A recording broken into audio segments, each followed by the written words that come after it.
Hey Peter, so I just wanted to talk today about the upcoming fight on Saturday, August the 21st, between Manny Pacquiao and Yordenis Ugas. Now, this fight came about because we had a super fight. We had Manny Pacquiao against Errol Spence Jr. Now, Manny Pacquiao, as we know, the legendary, across all those weights, and has been around for seemingly forever. He's now 42 years old.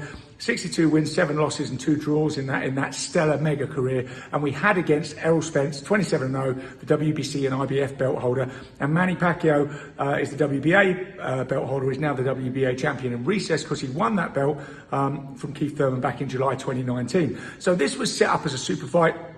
Errol Spence is a rising pay-per-view star, and Manny Pacquiao is the old warhorse, but still a massive draw, a massive name. So this was a little bit seen as a passing of the torch fight, or almost seeing what Manny can still do now.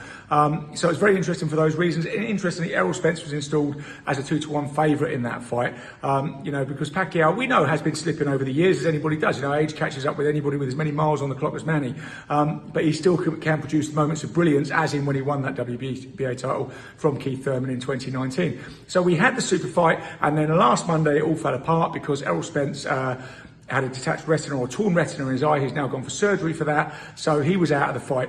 On the undercard was a fighter called Yordenis Ugas. Ugas is 26-4, and he was kind of being lined up to fight the winner of that fight. I mean, he's now the WBA super champion. He was the regular champion. He was elevated to the super champion when Manny Pacquiao was made champion in recess because he hadn't fought for since 2019.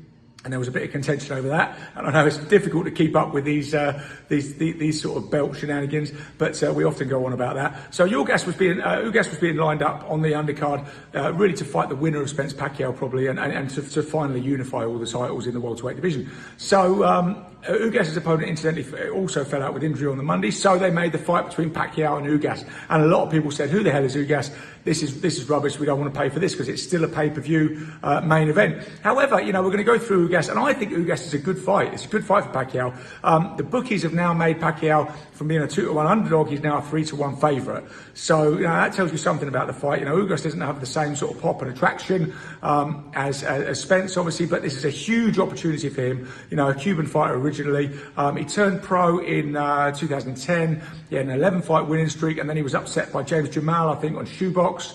And then he had another couple of wins, and then his career hit the buffers in about 2014. He suffered back-to-back losses, and we didn't hear from him for 2 years. Kind of went quiet, and then in 2016 he had another opportunity. Well, they basically dug him out and said, "Look, fight this undefeated guy, you'll lose," and it looked good on his record, and he won. And then he kept winning and kept winning, and he's put some really good names together. He had a crack at Sean Porter for the WBC title in 2019. He lost that ever so narrowly, and then went on to get to the WBA regular title, and as I say, he's now been elevated to WBA super champion. So he's a good fighter. The Cubans are always good fighters. Very tough guy.